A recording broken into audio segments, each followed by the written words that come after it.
1절에서 20절입니다. 오늘은 1월 6일 토요일 아침입니다. 1월 6일자 본문 누가복음 2장 1절에서 20절까지 교독합니다. 신약성경 89쪽입니다.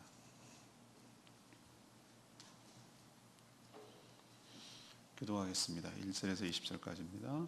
그때 가이사 아구스도가 영을 내려 천하로 다 호적하라 하였으니 이 호적은 구레뇨가 수리아 총독이 되었을 때에 처음 한 것이라.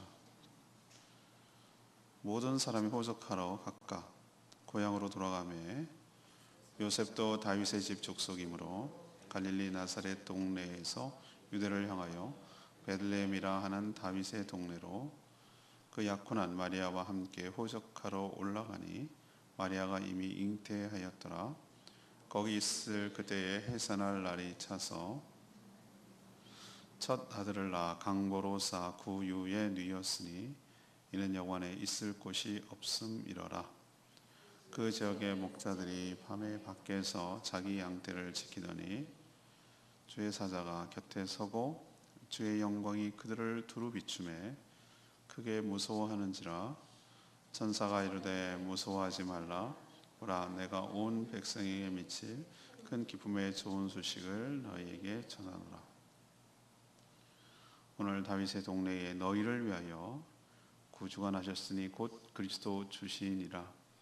너희가 가서 강보에 싸여 구유에 누워 있는 아기를 보리니 이것이 너희에게 표적이니라 하더니 호련히 수많은 천군이 그 천사들과 함께 하나님을 찬송하여 이르되 지극히 높은 곳에서는 하나님께 영광이요 땅에서는 하나님이 기뻐하시는 사람들 중에 평화로라 하시니라.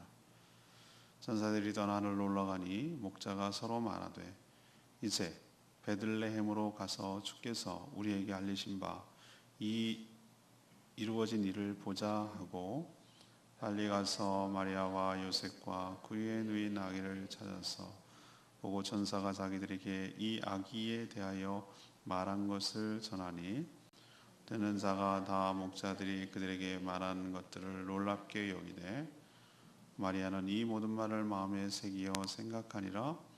목자들은 자기들에게 이르던 바와 같이 듣고 본 그 모든 것으로 인하여 하나님께 영광을 돌리고 찬송하며 돌아가니라. 아멘. 성탄절이 다시 온 것 같습니다. 오늘 대표적인 성탄에 관한 본문이죠. 예수 그리스도의 탄생 전후 과정, 정황을 지금 설명하고 있습니다. 로마 황제 아구스도 황제 칙령에 따라서 유대인들 모두도 자기 고향으로 호적하러 가야만 했습니다. 요셉은 다윗의 후손이기 때문에 다윗의 고향인 베들레헴으로 가야 했는데 아내 마리아가 이미 잉태를 하였고 거기서 해산을 하게 됩니다. 있을 곳이 없어서 사람이 몰렸기 때문에 마구간에서 낳고 그 말 구유에 누였습니다. 주의 사자가 목자들에게 이 소식을, 구주 탄생의 소식을 전했고 목자들은 찾아가 확인하고 아기 예수를 경배하고 돌아갔다. 이 내용이 오늘 스토리입니다.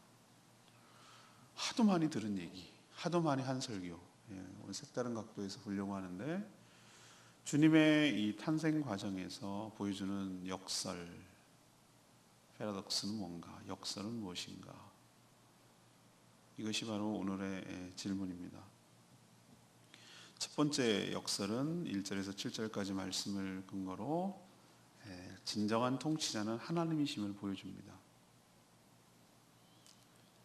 오늘 본문은 예수 그리스도의 탄생 전후 과정, 그리고 그때 일어났던 배경들, 정황들, 이 모든 것들을 쭉 설명하고 있는 내용이거든요. 오늘 1절에 보면 그때, 그러니까 예수님이 태어난 그때에 누가 통치하고 있었냐면 로마 황제 아구스토라고 성경은 번역하고 있지만 우리는 보통 아우구스투스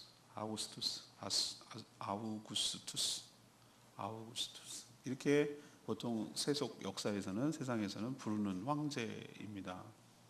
그가 다스릴 때에 또 수리아라고 말하는 것은 이스라엘, 거기도 막 지역으로 쪼개져 있었지만 수리아라고 부르는 그 팔레스타인 지역의 구레뇨라는 사람이 총독으로 있을 때에 이런 일이 일어났다라는 것을 지금 설명하는 것이죠. 왜 구체적으로 실명으로 누가 통치하고 있을 때에 황제는 아우구스투스, 총독은 구레뇨라고 실명으로 얘기하는 것일까요? 예수 그리스도의 탄생 그리고 그의 존재는 허구가 아니라는 거예요. 거짓이 아니고 꾸며낸 얘기가 아니라는 것이에요. 역사 속에서 실제로 일어난 실존 인물이고 실제로 일어난 일이라는 거예요. 그 어느 역사적 시점에 이런 일들이 일어났다라는 것을 분명하게 팩트라는 거죠. 사실임을 보여주기 위해서 구체적으로 이 실명을 거론하면서 이때라고 얘기를 하고 있는 것입니다. 당시 로마 황제의 권한은 아주 막강했어요. 신적인 존재. 그리고 신격화해서 숭배했어요. 그래서 섬기도록 했어요. 동전도 만들 뿐, 돈도 그렇게 만들 뿐만 아니라 신상을 만들어 놓고 모든 사람들은 왜 순교를 당했습니까? 제가 그때 말씀드렸죠. 시저가 이제 가이사를 말하는데 Caesar is my Lord. 영어로 하면 Caesar is my Lord. 그분이 나의 주님입니다라고 고백하고 지멋대로 살아도 돼요. 1년에 한 번만 딱 하면 돼요. 1년에 문화는 인사하듯이 고백하는 신앙 고백이죠. 그게 근데 못하는 거예요. 그게 뭐라고? 예수 그리스도를 믿는 사람들은 그렇게 고백 안 하는 거예요. 제가 세례를 받을 때 그렇게 고백 안 하기로, 주인이 바뀌었으면 고백하거든요. Jesus is my Lord.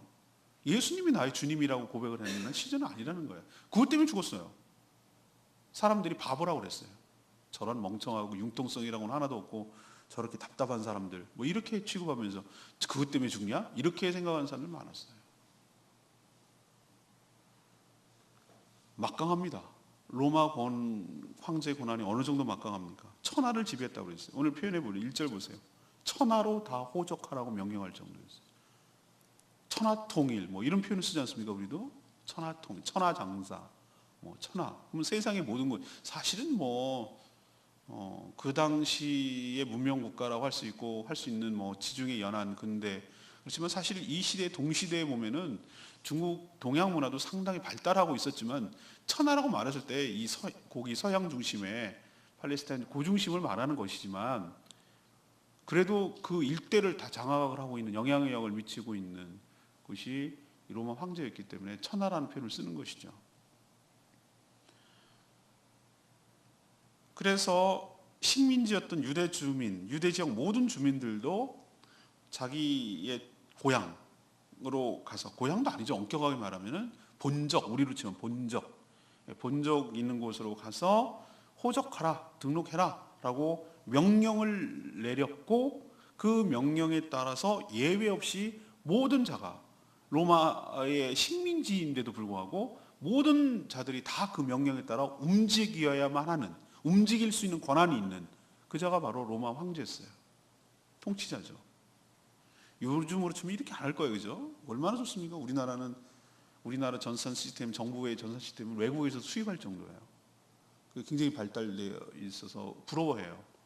옛날에 생각해 보십시오. 옛날에 전부 다 뭐 그랬잖아요. 요즘은 보니까 그냥 집에서도 웬만한 증명서, 등초본 같은 건 띌 수도 있고 그게 다 전산 시스템이 발달되어 있어요.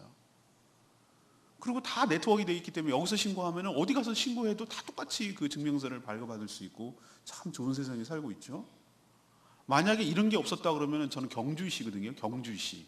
그러니까 참 돌다 후손이 제주까지 왔어요. 근데 원래 출발은 경주에서 시작했다는 거잖아요. 우리 조상이. 그러면 이 명령대로 하자면 난 어디 가야 됩니까? 경주까지 가야 되는 거예요. 경주까지 가야 되는 거예요. 근데 이게 왜 움직여야 되느냐? 다윗의 후손이거든요, 요셉이. 근데 얘네들의 근거지는 어딘가? 완전히 북쪽이에요. 베들레헴은 예루살렘 밑에거든요. 밑에 서남쪽 조금 떨어진 곳 그쪽인데 이 요셉과 마리아가 사는 곳은 완전 북쪽, 갈릴리 서북쪽에 옆에 있는 거기 나사렛이라는 조그만 마을이기 때문에 거기서부터 이렇게 쭉 내려와야 되는 거예요. 근데 어떡합니까? 애는 배가 불러갖고 애 날 때가 됐는데 만삭 때가 됐다고 그랬잖아요. 그러니까 여기서 났죠. 그게 얼마나 불편. 요즘도 그런 지경이면은 의사가 권고하죠. 어디 움직이지 마세요. 비행기 타지 마세요. 어디 이렇게 하잖아요. 유산할까 봐.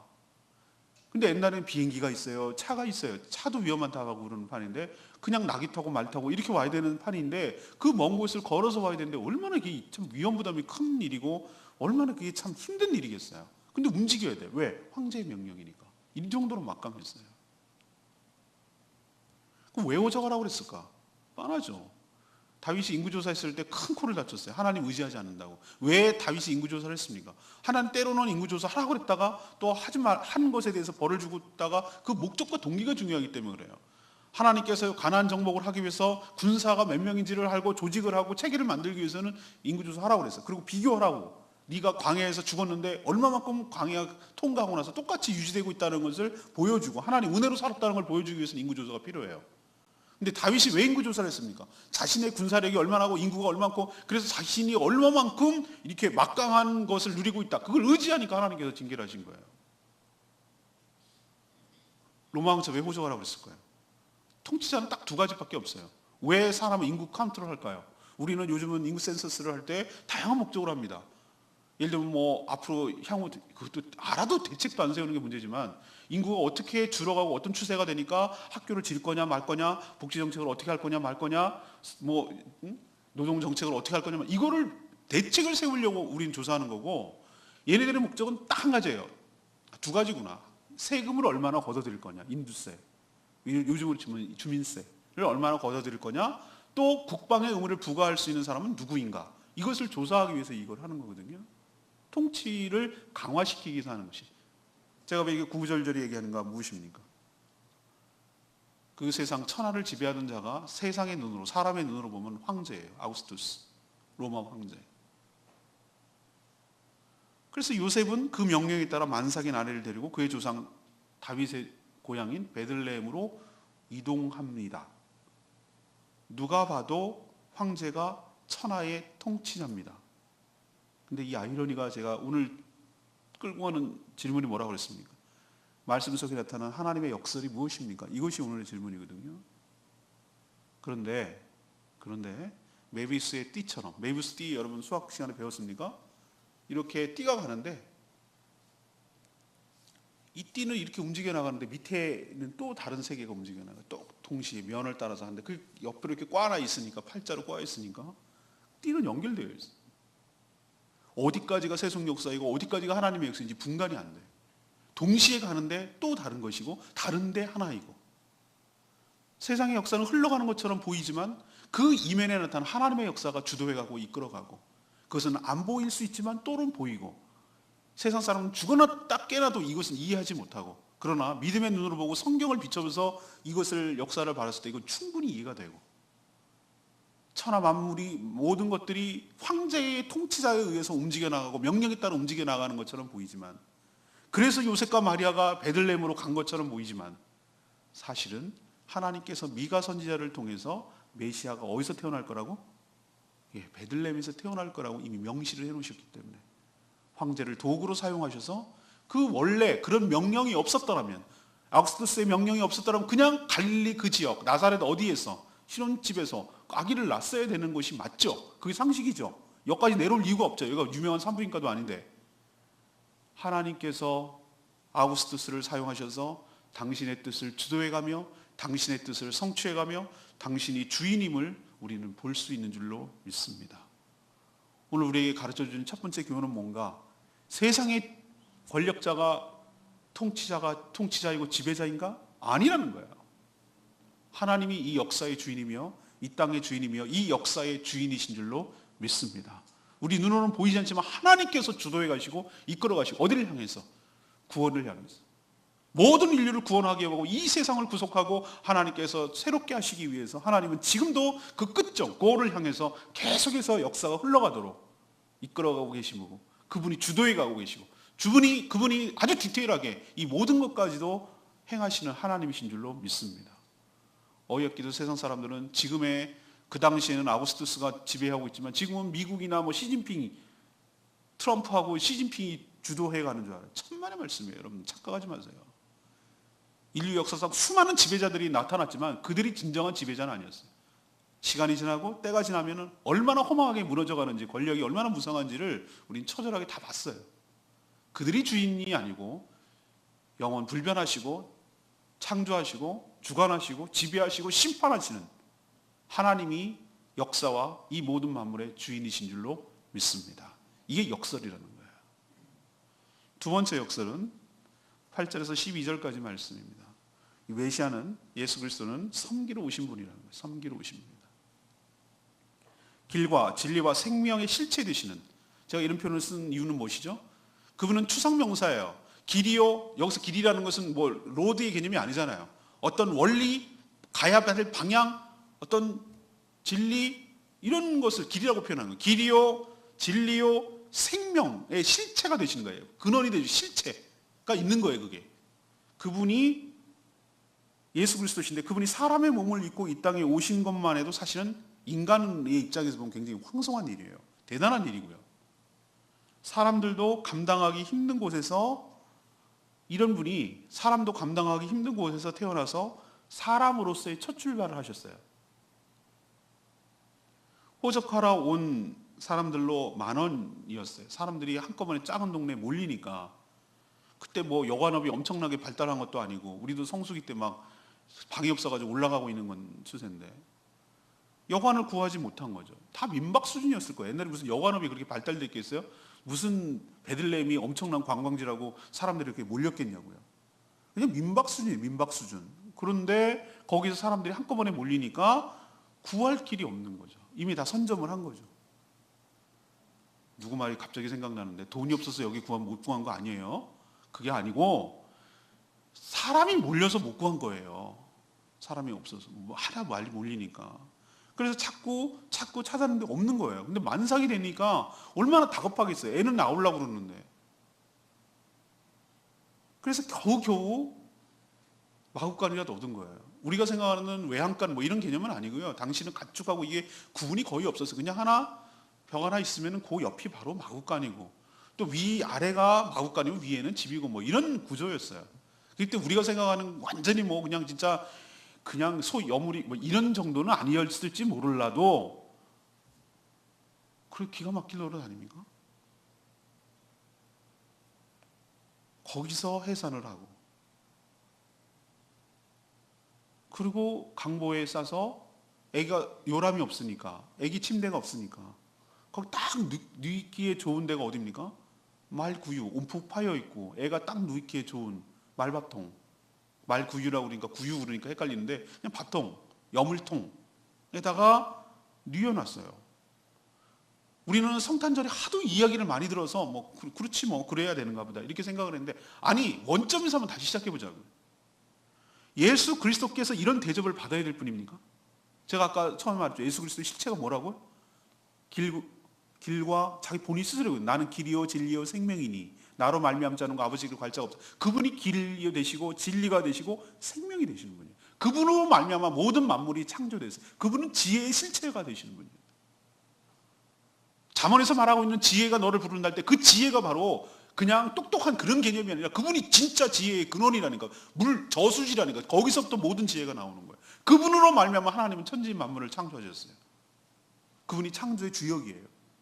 근데 그분이 사람의 몸을 입고 제약을 받는 것도 너무너무, 이게 참, 그런데 아니 세상에 그런 데다가 누여 있다라는 게 얼마나 기가 막힐 노릇입니까? 이런 대접을 받을 뿐이 아니에요. 왕궁 비싼 침대에 누였다고 해도 사실은 그분에게는 누추한 곳이에요. 그런데 여기에 역설이 있어요. 천사가 목자들에게 한 말 가운데 12절에 뭐라고 표현했냐면 이런 표현을 했어요.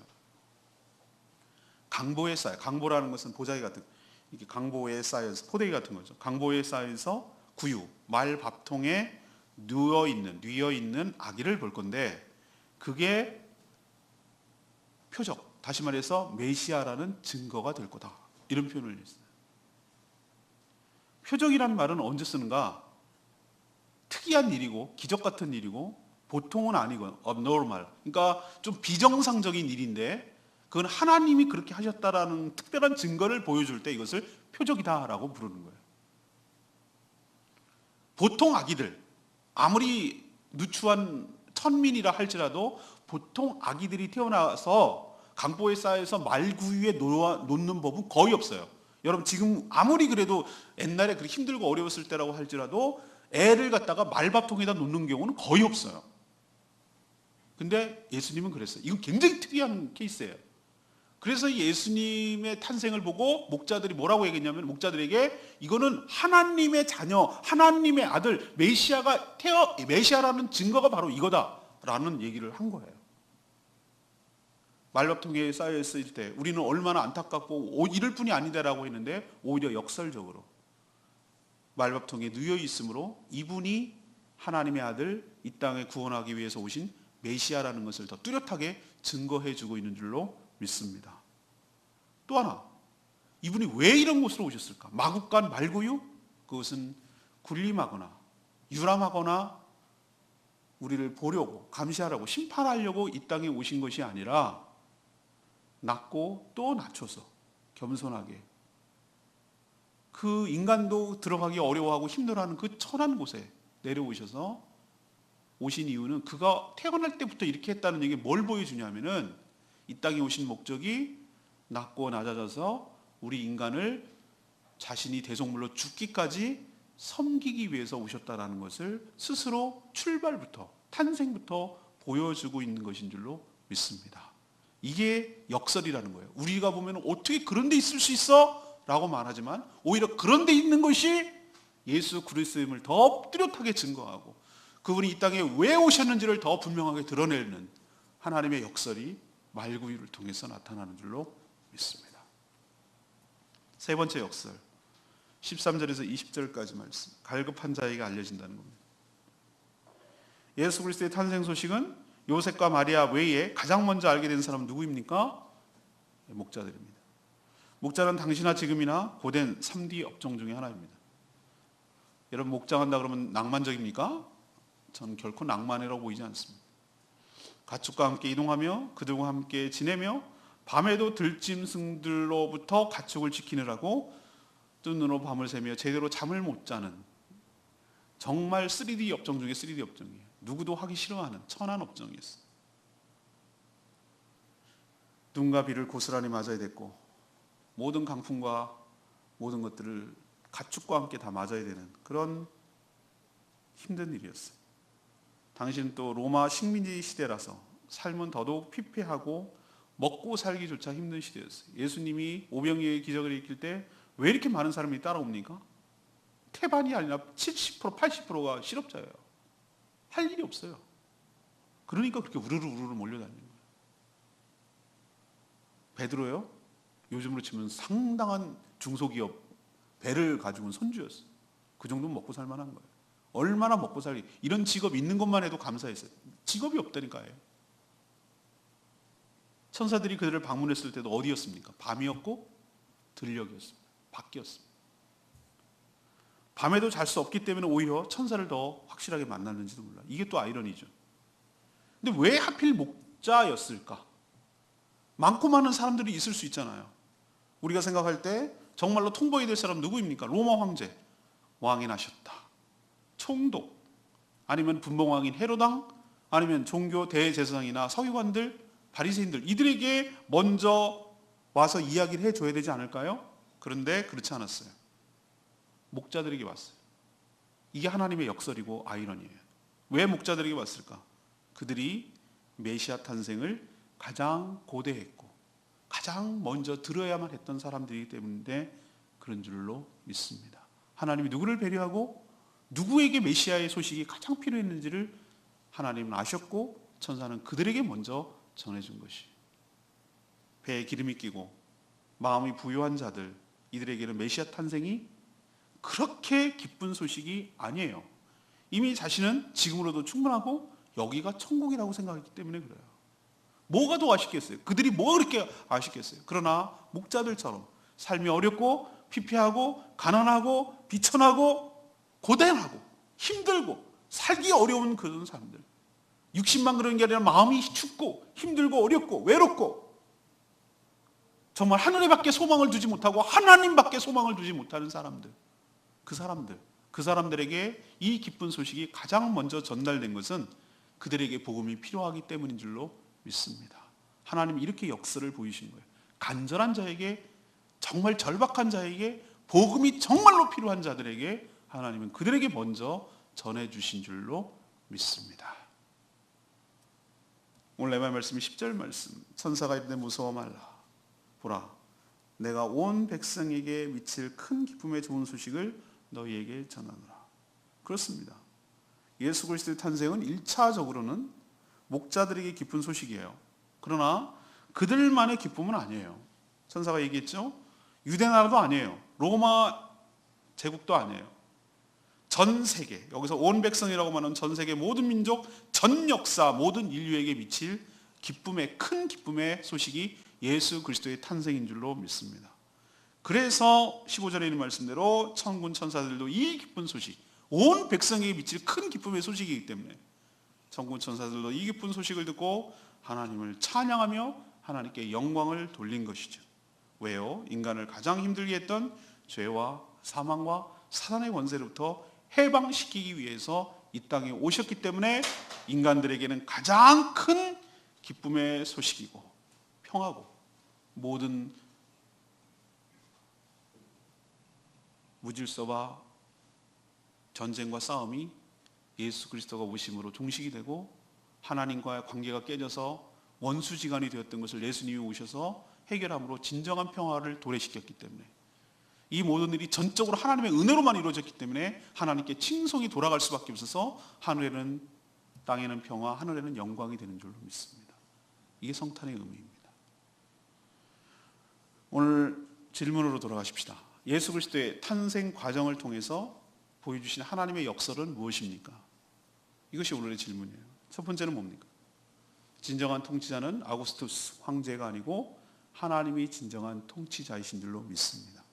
특정 시대에 아우구스투스 통치하고 구레노가 총독으로 있는 그 시점, 그리고 수리아라고 하는, 팔레스틴이라고 하는, 베들레헴이라고 하는 특정 지역, 그 좌표, 시점, 지점에 당신의 약속대로 아들 예수 그리스도를, 천상에 계신 그분을 사람의 몸을 입혀서 사람의 몸으로 구체적으로 태어나게 하셨는데, 자신이 하신 약속대로 위에 살던, 나사렛에 살던 부부를 베들레헴까지 끌고 내려가셔서 거기서 태어나게 하심으로 당신이 선지자를 통해서 하신 말씀을 그대로 성취해내도록 만들어내시는 하나님, 보이지 않는 주인, 통치자. 겉으로 보기에는 아우구스투스가 통치자인 것처럼 보이고 움직이고 다 명령하는 것처럼 보이지만 진짜 주인은, 이 땅과 이 역사의 주인은 진정 하나님이시라는 것을 역설적으로 보여주고 있는 줄로 믿습니다. 두 번째 역설 뭐라고 그랬어요? 왜 말구유냐고요? 그게 메시아란 증거라니까요. 거꾸로. 왜 말구유냐고요? 그분이 왜 오셨는지를 상징적으로 보여준다니까요. 우리를 섬기기 위해서 낮고 천하고 겸손한 자세로 죽기까지 섬겨주시려고 이 땅에 오신 분이 바로 예수 그리스도신 줄로 믿습니다. 이게 역설이에요. 세 번째 역설은 무엇입니까? 왜 목자에게 통보가 됐냐고요? 왜 대제사장이나 총독이나 그들에게 안 알려졌냐고요? 이게 역설인데 그들에게는 복음이 그렇게 절박하지 않기 때문에 그래요. 정말로 절박한 사람, 복음을 들어야 될 사람에게 하나님은 먼저 전달해 주시는 이런 축복이 있는 줄로 압니다. 지금도 하나님의 역설은 세상의 이치를 깨버리고 세상의 하는 방식은 완전히 초월해서 뒤집어 버리셔서 지금도 우리를 이끌어 가시고 인도해 가시고 주관해 가시는 줄로 믿습니다. 그것을 볼 수 있는 영적인 눈이 여러분 가운데 있게 되기를 간절히 축복합니다. 오늘 말씀 붙들고 승리하시는 하루 되기를 축원합니다. 오늘 말씀 붙들고 기도하기 전에 199장 찬양지 부르고 기도하겠습니다.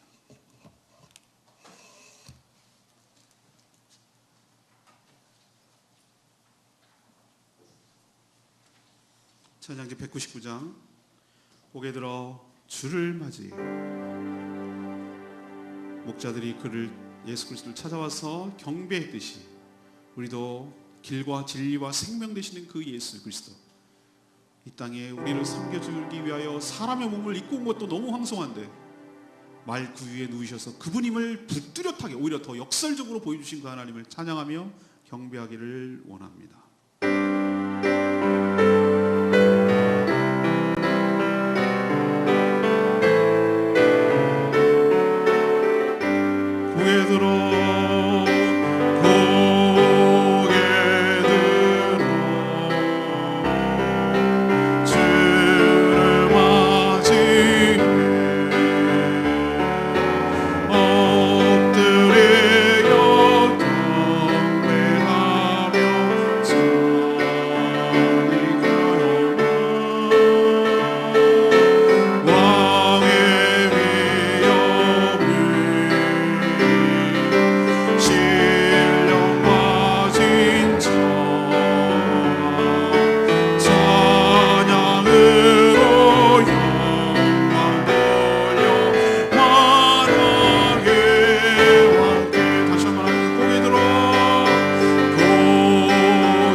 예수 그리스도가 누구신지를 알아보고 진정한 통치자가 누구신지, 예수 그리스도가 왜 오셨는지, 왜 목자에게 왔는지를 깨달는 눈이 있는 것이 얼마나 큰 축복인지 여러분을 감사하고, 세상 사람들 예수 그리스도를 깔보고 무시하고 안 믿지만 여러분은 왕의 왕 되시고 만왕의 왕 되시고 나의 구세주가 되시는 것을 고백하고 주님을 경배하며 고백하는 저와 여러분 되기를 소망합니다.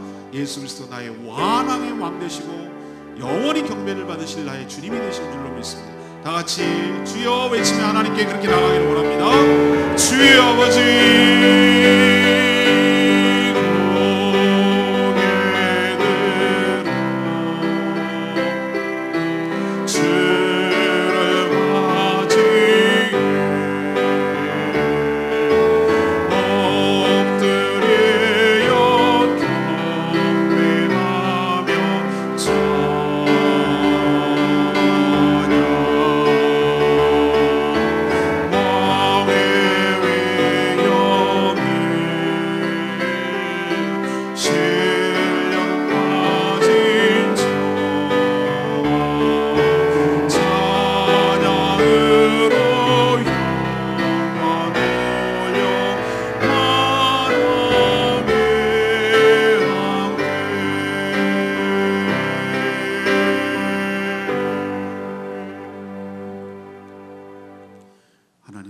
하나님이 행하시는 일은 너무나 지혜롭고 측량할 수가 없습니다. 역사 속에서 하나님의 행하심이 보입니다.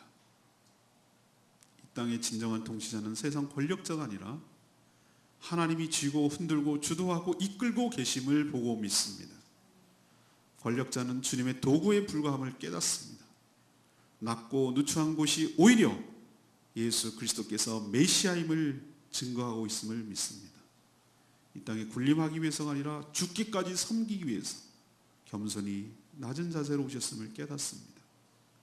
이미 누리고 배부른 자들이 아니라 심령이 갈급하고 메시아가 간절한 자들에게 먼저 알려주시니 감사합니다.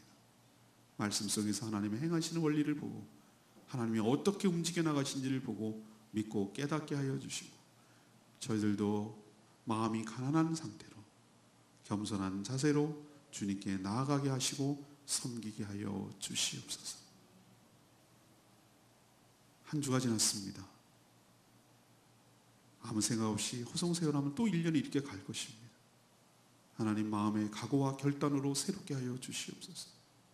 올 한 해는 주님을 더 닮아가게 하여 주시옵시고, 우리 삶의 성품의 열매와 사역의 열매가 나타나게 하여 주시옵시고, 말씀과 기도로 부여잡고 주님과 호흡하게 하여 주시고, 영양식을 충분히 먹고 강건하여서 영원하여 제자 삼는 일에 몰입하고 집중하게 하여 주시옵시고, 주님의 뜻 가운데 살아가는 복된 한 해가 되도록 은혜를 부어주시고, 허튼데 시간과 에너지를 낭비하지 않게 하시고 주님 기뻐하시는 삶을 살아가게 하여 주시옵소서.